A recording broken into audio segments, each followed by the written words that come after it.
నమస్కారం. సుమన్ టీవీకి స్వాగతం. నేను మానస.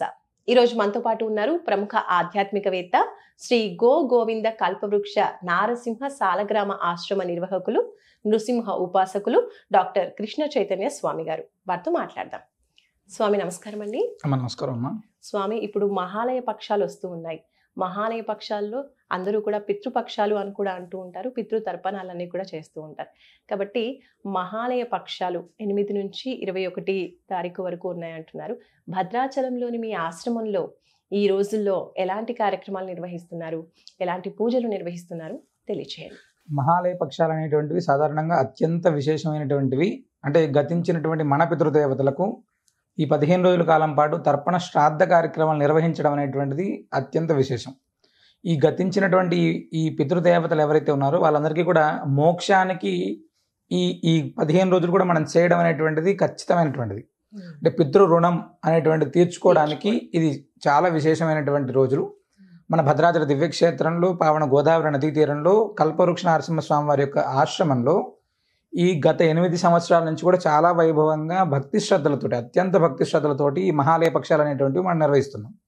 ఈ సంవత్సరం కూడా చాలా విశేషంగా, అంటే మొదటగా ప్రారంభమయ్యేటువంటిది అక్కడ గోపూజతోటి. గోపూజ ప్రారంభం, ఫస్ట్ గోపూజ. గోపూజ అనంతరం విశేషమైనటువంటిది అంటే శింషుమారము అని, అదేవిధంగా చతుశ్చక్ర జనార్దనం అని, వాసుదేవము, కల్పవృక్ష నరసింహస్వామి, ఈ 4 సాలగ్రామాలకు విశేషమైనటువంటి అభిషేకం. అనంతరం అనేక రకాలైనటువంటి పితృదోషాలన్నీ కూడా తొలగిపోవడానికి మహానారాయణ హోమం, మహారుద్ర హోమం ఇవి నిర్వహించిన తర్వాత పావన గోదావరి నదీ తీరంలో విశేషంగా మహాలయ తర్పణము, మహాలయ శ్రాద్ధం నిర్వహించి అనంతరం మన ఆశ్రమంలోనే నిత్య అన్నప్రసాదం ఉంటుందము. అన్నప్రసాద వితరణ. సాయంత్రం వచ్చేటప్పటికి శ్రీమద్ భాగవత పారాయణాన్ని, అదేవిధంగా వేద పారాయణాన్ని నిర్వహిస్తున్నాం. వీటన్నిటితో పాటుగా గరుకు స్తంభం, అంటే పితృదేవతల ప్రీతిగా గరుకు స్తంభానికి విశేషమైనటువంటి పూజ అంటే ఎవరైనా ప్రత్యేకంగా వేసుకోవాలి గరుకు స్తంభాన్ని అనుకునేటువంటి వాళ్ళు వేసుకోవడానికి అవకాశాన్ని ఇస్తున్నాం. అదేవిధంగా అంత ప్రత్యేకంగా మేము ఒక్కరమే వేసుకోలేము అనుకునేటువంటి వారికి మాత్రం ఎవరు వచ్చినా కూడా గరుకు స్తంభానికి పూజ చేసుకోవడానికి విశేషమైనటువంటి ఏర్పాటు చేస్తున్నాం. అంటే ఆశ్రమంలో వచ్చేటప్పటికి చాలా భక్తి శ్రద్ధలతోటి 15 రోజుల కాలం పాటు కూడా మహాలయ తర్పణ శ్రాద్ధ కార్యక్రమాలు ప్రత్యక్షంగా లేదా పరోక్షంగా 2 రకాలుగా చేసుకోవడానికి అవకాశాన్ని ఇక్కడ ఏర్పాటు చేస్తున్నాం అమ్మా. గురుగారు, ప్రత్యక్షంగా అంటే భద్రాచలం వచ్చి పూజ చేసుకునే వాళ్ళు ఉన్నారు, కానీ రాలేని వాళ్ళ పరిస్థితి ఏంటి? ఇప్పుడు విదేశాల్లో ఉంటారు, లేదంటే భద్రాచలం నుంచి చాలా దూరం ఉన్న వాళ్ళు ఉంటారు. మన వీడియో చూసి వాళ్ళు కూడా తమ పితృదేవతలకి తర్పణాలు చేయించుకోవాలి అనుకున్న వాళ్ళు, తర్పణాలు వదలాలి అనుకున్న వాళ్ళకి ఏంటి పరిష్కారం? అమ్మ, మేము గత 8 సంవత్సరాల నుంచి కూడా చేస్తున్నటువంటి కార్యక్రమం ఇది. ఎవరైనా మహాలయ తర్పణ శ్రాద్ధ కార్యక్రమాలు చేయాలి అనే సంకల్పం ఉంటే చాలు, మన నృసింహ సేవావాహిని సంప్రదిస్తే బ్రాహ్మణుడే కర్తగా ఉండి, ఇది ఎక్కడ కూడా చాలా విశేషంగా మహాలయ పక్షాలు 15 రోజులు కూడా బ్రాహ్మణుడు కర్తగా ఉండి చేసేటువంటి అత్యద్భుతమైనటువంటిది. అంటే బ్రాహ్మణుడు ఇంట్లో ఎలా అయితే మహాలయాలు చేస్తారో అలా ప్రతి కుటుంబంలో జరగాలి అనేటువంటి సంకల్పంతో గత 8 సంవత్సరాల నుంచి కూడా మనం ఈ కార్యక్రమాన్ని చేస్తున్నాము.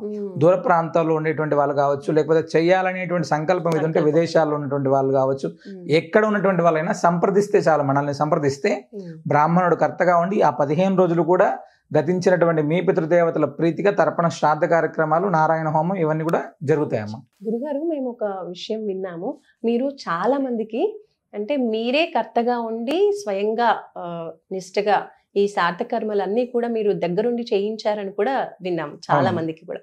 ఆ విషయాల గురించి అయితే ఇక్కడ విషయం ఏంటంటే చాలా మందికి ఆడపిల్లలు ఉండి వాళ్ళ తల్లిదండ్రులకు చేయాలి అనేటువంటి సంకల్పం చాలా మందికి ఉంటుంది, తపన ఉంటుంది చేయాలి. అలాంటి చేయలేకపోతే చాలా మంది బాధపడుతూ, అంటే వాళ్ళ తరపున చేయాలి అనేటువంటి సంకల్పం ఉన్నా కూడా మహాలయం తర్పణం చేయలేకపోతున్నాం, శ్రాద్ధం చేయలేకపోతున్నాం అనేటువంటి వాళ్ళందరూ కూడా అలాంటి మాకు చాలా ఎదురయ్యాయి. కాబట్టి ఈ యొక్క నిర్ణయం తీసుకొని అంటే ఆడపిల్లలు ఎవరైతే ఉన్నారో వాళ్ళు చేయలేక ఇబ్బంది పడుతున్నారు వాళ్ళందరికీ కూడా పెద్ద కొడుకుగా మేము ఉండి మహాలయ తర్పణము శ్రాద్ధ కార్యక్రమాన్ని మనం బ్రాహ్మణుని కర్తగా ఏర్పాటు చేసి చేస్తున్నాము.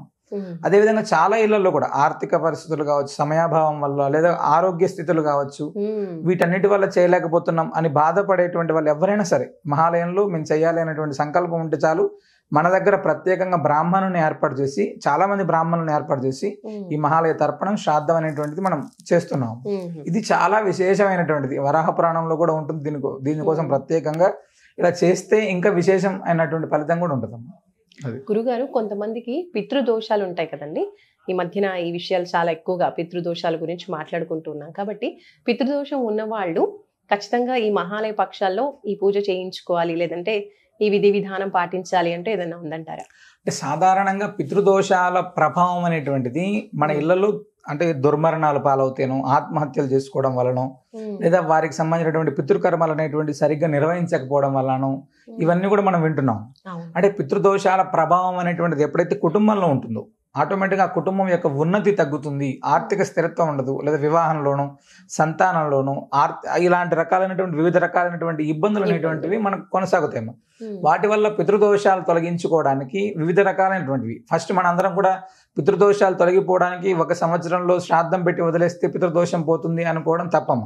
ఫస్ట్ మహాలయం అనేటువంటిది మనకు ఉండేటువంటి ఒక భాగ్యం, పితృ రుణం తీర్చుకోవడానికి 15 రోజులు కూడా వారి కోసం ప్రత్యేకంగా కేటాయించబడినటువంటి రోజులు. మహాలయ పక్షాలలో మనం 15 రోజులు తర్పణ శ్రాద్ధ కార్యక్రమాలు చేసుకోవడం ఒక ఎత్తు అయితే, ఈ పితృదోషాలు తొలగిపోవడానికి ఫస్ట్ గోపూజ, గరుగు స్తంభం వేసుకోవడం, అదేవిధంగా మహానారాయణ మహారుద్ర హోమాలు, ఇవన్నీ విశేషం. శింషుమార్ మన దగ్గర ఉండేటువంటి చతుశ్చక్ర జనార్దన సాలగ్రామానికి అభిషేకం, అదేవిధంగా భాగవత పారాయణం, ఇవన్నీ కూడా పితృదోష నివృత్తికి అత్యద్భుతంగా ఉపయోగపడేటువంటి సాధనాలమ్మ. అంటే మనందరం కూడా ఒకసారి చేస్తే పోతుందంటే ఈ పితృదోషాలు అనేటువంటివి తగ్గాలి అనుకున్నప్పుడు ప్రతి సంవత్సరం తర్పణ శ్రాద్ధ కార్యక్రమాలు అనేటువంటివి మన ఇంట్లో జరగాలి. మనం 1 సంవత్సరం గయకి వెళ్ళాము, గయలో శ్రాద్ధం పెట్టి వచ్చాము, మన పితృదోషాలు తొలగిపోతాయంటే అది అబద్ధం, అది అస్సలు జరగని పని. గయలోకి పెట్టు, కాశీలో పెట్టు, ప్రయాగరాజులో పెట్టు, ఎక్కడ పెట్టినా కూడా ప్రతి సంవత్సరం కూడా మహాలయ తర్పణ శ్రాద్ధ కార్యక్రమాలు అనేటువంటివి ఖచ్చితంగా చేసుకోవాలి. వారు గతించినటువంటి తిథి చేసుకుంటే మంచిది. అలా చేయని పక్షంలో మహాలయ పక్షాల 15 రోజులు కూడా ఖచ్చితంగా చేసుకుంటే చాలా విశేషం.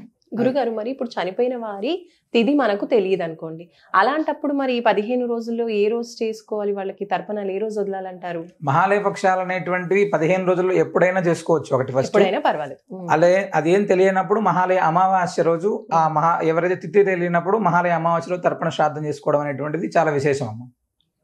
మరి గురుగారు కొంతమంది చెప్తూ ఉంటారు, అంటే తండ్రి తరపున వాళ్ళ నుంచే పితృదోషాలు వస్తూ ఉంటాయని కొంతమంది అంటూ ఉంటారు. తల్లి తరఫు నుంచి వాళ్ళు చనిపోయినప్పుడు కూడా ఈ పితృదోషాలు వస్తాయంటారు, ఇది నిజమే అంటారా? అంటే సాధారణంగా మన శాస్త్రం ఏం చెప్తా అంటే తండ్రి తరపున 7 తరాలు, తల్లి తరపున 5 తరాలు అని చెప్తారమ్మా. 5 తరాలు. వీళ్ళ ఇళ్ళలో అంటే దుర్మరణాలు లేకోకుండా ఇవన్నీ లేకుండా చూసుకోవడం అనేటువంటిది మంచిది. అలా ఏమైనా ఉంటే కూడా ఈ మహాలయ పక్షాల్లో, అందుకనే మనకు 33 మందికి ఈ మహాలయ పక్షాల్లో తర్పణ శ్రాద్ధ కార్యక్రమం చేసుకోవడానికి అవకాశం ఉంటుందమ్మా. అలా చేసుకోవడం ద్వారా మనకు ఉండేటువంటి ఏదైనా దోషాలు ఉంటే తప్పకుండా తొలగిపోతాయి. గురుగారు, ఈ పితృ తర్పణాలు అనేవి గోదావరి ఒడ్డున చేస్తే గనక ఎలాంటి ఫలితం ఉంటుందంటారు? మనందరం కూడా చాలా విశేషంగా గంగా నదికి ప్రాధాన్యం ఇస్తాం అమ్మా సాధారణంగా. అయితే దక్షిణ గంగా అని గోదావరికి పేరు. అదేవిధంగా విశేషమైనటువంటి భద్రాచల దివ్యక్షేత్రం, దానికి దక్షిణ అయోధ్య అని పేరు. రామచంద్రమూర్తి వెలిసినటువంటి ప్రాంతం అది. గోదావరి నది జీవనది, చాలా విశేషమైనటువంటిది అది. ఫస్ట్ ఆ నదీ తీరంలో చేసేటువంటి వాడికి అంటే జీవన్ముక్తి అనేటువంటిది ఖచ్చితంగా కలుగుతుంది. అంటే అక్కడ చేసేటువంటి తర్పణ శ్రాద్ధ కార్యక్రమం అనేటువంటిది అత్యంత విశేషం. దానికి విరజా నది అని పేరమ్మ. గోదావరిని విరజాతో రామదాస్ గారు పోలుస్తారు. అంత విశేషమైనటువంటిది కాబట్టి దక్షిణ గంగలో చేసేటువంటి తర్పణ శ్రాద్ధం అనేటువంటిది చాలా విశేషమైనటువంటి పుణ్యం. అదేవిధంగా మన యొక్క పితృదేవతలు, గతించినటువంటి పితృదేవతలు కూడా సంతృప్తి చెందడానికి ఎక్కువ అవకాశం ఉంటుందమ్మా. గురుగారు, మరి ఈ 15 రోజులు కూడా ఈ పితృపక్షాలలో ఇంకా ఆశ్రమం తరఫున చేస్తున్న పూజా కార్యక్రమాలన్నీ కూడా తెలియజేశారు. మరి ఈ కార్యక్రమాల్లో తాము కూడా పాలు పంచుకోవాలి, తాము కూడా తమ పితృదోషాలకు సంబంధించి కావచ్చు, పితృదేవతలకి సంబంధించిన కార్యక్రమాలు నిర్వహించుకోవాలి అంటే ఎలా సంప్రదించాలనేది ఒకసారి మళ్ళీ చెప్పండి. తప్పకుండా అమ్మా. భగవద్బంధులందరికీ కూడా విజ్ఞప్తి, పరమ పవిత్రమైనటువంటి భద్రాచల దివ్యక్షేత్రంలో శ్రీనృసింహ సేవావాహిని వారి ఆధ్వర్యంలో అత్యంత భక్తి శ్రద్ధలతోటి సెప్టెంబర్ 8 నుంచి సెప్టెంబర్ 21 తారీఖు దాకా మహాలయ పక్షాల 15 రోజులు కూడా మహాలయ తర్పణ శ్రాద్ధ కార్యక్రమాలు నిర్వహించడం జరుగుతుంది.